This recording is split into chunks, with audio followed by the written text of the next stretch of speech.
আপনারা যে আমাকে অলওয়েজ বলেন যে ভাই একটা জ্যাকেটের দাম কেন 10,000 টাকা, 15,000 টাকা, 20,000 টাকা, 6,000 টাকা, 7,000 টাকা তো জ্যাকেট পাওয়া যায়। আজকে আপনাদের একটা গল্প বলি। সেদিন আমি আর্টিসানে গিয়েছিলাম আমার প্যান্ট কেনার জন্য বা আমার ফ্রেন্ডদের কিছু শপিং ছিল এটা করার জন্য। তো আর্টিসান যখন আমি ঘুরতেছিলাম তখন দেখলাম যে কিছু জ্যাকেট দেখলাম যেগুলো লেদার জ্যাকেট আমার কাছে মনে হলো। আমার কাছে প্রথমত মনে হয়েছে জ্যাকেটগুলো হয়তো আর্টিফিশিয়াল লেদার হইতে পারে। তারপর আমি যেহেতু লেদারের বিজনেস করি, অ্যাকচুয়ালি আমার একটা আইডিয়া হবে, এই জন্য আমি গিয়ে একটু ঘাটাঘাটি শুরু করলাম। আমি 2টা জ্যাকেট পরলাম।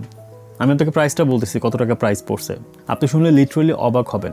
তো আমি ব্ল্যাক জ্যাকেটটা গায়ে দিলাম। গায়ে দেওয়ার পর আমার কাছে ঠিকঠাক মনে হচ্ছে। আমি কেন আপনাদের রেডিমেডলি জ্যাকেট পরতে বলি না, সবার বডি শেপ কিন্তু ঠিক থাকে না, বা রেডিমেড জ্যাকেট কেন পারফেক্ট ফিটিং হয় না। আমি জ্যাকেটটা পরলাম ব্ল্যাক কালার, জ্যাকেটটা পরার পর সব কিছু ঠিক আছে, বাট আমার হাতাটা অনেক লুজ হয়ে আছে। ব্ল্যাক কালার যে জ্যাকেট, আমার লম্বাও ঠিক আছে, ফিটিংও মোটামুটি ঠিক আছে, বাট হাতাটা আমার লুজ হয়েছে। ঠিক আছে, আমি আরেকটা জ্যাকেট নিলাম। আমি জানি না তাদের জ্যাকেটের মেজারমেন্টের প্রবলেম কিনা, বাট আমি এটা পরার পর আমার হাতটা অনেক বেশি লুজ লাগছে, বাট বডি আমার ঠিক আছে, লম্বা ঠিক আছে। আমি আরেকটা জ্যাকেট পরলাম মাস্টার কালার, ওই জ্যাকেটটা পরার পরও আমার বডি টডি সবই ঠিক আছে, বাট আমার হাতা শর্ট লাগতেছে। ওটা হাতার ফিটিং ঠিক আছে, লম্বা ঠিক আছে, বডি ফিটিংও ঠিক আছে, জাস্ট হাতা লম্বাটা শর্ট আছে।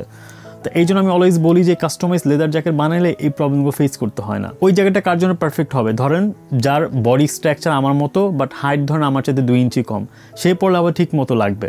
বাট আমার বডিতে আবার এটা সব কিছু ঠিক আসলো, আমার হাতটা ঠিক আসতেছে না। এই জন্য অ্যাকচুয়ালি আমি বলি রেডিমেড জ্যাকেট কেনার চাইতে আপনার জ্যাকেট বানাইলে ফিটিংটা পারফেক্ট পাওয়া যায়। এখন আসি প্রাইসের ব্যাপারে। আমি যখন ব্ল্যাক কালার লেদার জ্যাকেটটা আমি যখন দেখলাম প্রাইসটা কত পড়ছে, আমি লিটারালি অবাক। আমি তাদেরকে জিজ্ঞেস করলাম ভাই এটা কিসের চামড়া, তারা বলছে ভাই এটা গরুর চামড়া, অ্যান্ড অবভিয়াসলি চামড়া। বাট আমি অত বেশি রিসার্চ করতে যাই না কিসের চামড়া না চামড়া, এগুলো আমি বলতেছি না, বাট চামড়া ছিল, এটা সঠিক কথা। আমি যখন প্রাইসটা দেখলাম তখন দেখলাম বাংলাদেশি টাকা প্রাইসটা দেওয়া হচ্ছে 37,000 টাকা, 37,000 টাকা হচ্ছে জ্যাকেটটার দাম ছিল। আর আমরা একটা জ্যাকেটের দাম আপনার কাছে 10,000 টাকা 12,000 টাকা চাইলে আপনার একদম পুরো একদম আমাকে অনেক আছে তো ব্লকই মেরে দেয়, কথাই বলতে চায় না, এত বেশি বিরক্ত হয়। তার যে 37,000 টাকা হচ্ছে প্রাইস দিচ্ছে, তারা কি এটা সেল করতেছে না?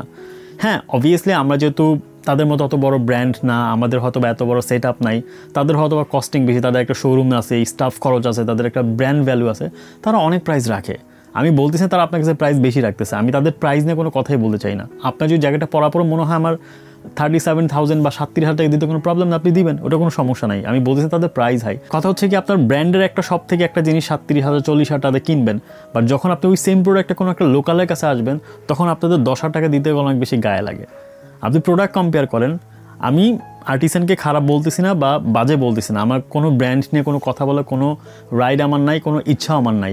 বাট আপনি আর্টিসান থেকে একটা জ্যাকেট এনে আমাকে দিবেন, আমি যেগুলো আপনাকে দেখছি বললাম, ওই জ্যাকেট আমাকে দিবেন, আমি অর্ধেক কস্টে 50% কস্টে যে আমি ওর সাথে ভালো প্রোডাক্ট দিতে না পারি, আমি ব্যবসায় ছেড়ে দিব, আমি লিটারালি বিজনেস ছেড়ে দেবো যদি আমি আপনাকে 50% কস্টে এর সাথে ভালো কোয়ালিটি আমি আপনাকে দিতে না পারি। কিন্তু আপনারা যখন আমাদের কাছ থেকে দেখেন এই প্রোডাক্টগুলো কি তার সেল করতেছে না, ডেফিনেটলি সেল করতেছে, বিকজ অফ হচ্ছে কি এই ভ্যালুটা ওই প্রোডাক্টটা ক্যারি করে। এখন আপনি যদি 6,000 টাকা একটা চামড়ার জ্যাকেটের সাথে, আমি বলছি তাদের প্রোডাক্ট কোয়ালিটি খারাপ, তাদের প্রোডাক্ট কোয়ালিটি ভালো, বাট ঠিক আছে তাদের ব্র্যান্ড ভ্যালু বেশি, দ্যাটস ওয়াই তারা প্রাইস একটু হাই রাখতেছে, এইটা এখানে আমি যাচ্ছি না। এখন আমি যদি বসুন্ধরার মধ্যে একটা শপিং মলে একটা শপ নেই বা যমুনা ফিউচার পার্কে আমরা একটা শপ নেই, আমি আপনাকে যে প্রোডাক্ট এখন 10,000 টাকা দিতে পারতেছি, আমি তখন এটা আপনাকে 10,000 টাকা দিতে পারবো না, তখন আমিও দেখে 2-4,000 টাকা বাড়া রাখতে হবে, কজ তখন আমার কস্টিং বাড়তেছে। আমি আপনাদেরকে একটা কথা বারংবার বলি, ভাই প্রোডাক্ট কেনার সময় শুধু এইটা খেয়াল করেন না যেটা কোন প্রাণীর চামড়া, আপনি এইটা খেয়াল করেন এটা কোন গ্রেডের চামড়া। একজন লোক বিক্রি করতে 6,000 টাকা চামড়া জ্যাকেট, আমি আপনাকে বলছি ভাই আমার থেকে চামড়া জ্যাকেট নিলে 20,000 টাকা, অবশ্যই ডিফারেন্ট আছে। যদি সে 6,000 বলতো আমি 7,000 বললাম, তাহলে আপনি তো ভাবতেন যে উনি 1,000 টাকা বেশি বলতেছে, মানে উনি 1,000 টাকা বেশি প্রফিট করতে চাচ্ছে। বাট কই 6,000 আর কই 20,000, এত টাকার ডিফারেন্স যেহেতু আছে, ডেফিনেটলি ভাই এখানে কোনো একটা রিজন আছে, এখানে কোনো একটা কারণ তো অবশ্যই আছে, তাই না? এমনি তো একটা প্রোডাক্টের দাম 3 গুণ বেড়ে যায় না। এইটা জানার জন্য আপনার আমার সাথে মিট করতে হবে, আমাদের স্টুডিওতে আসতে হবে, আমি আপনাকে একদম হাতে কলমে বুঝাই দিব যে কোন প্রোডাক্টের দাম 6,000 আর কোন প্রোডাক্টের দাম 20,000, আপনি ধরলেই বুঝতে পারবেন।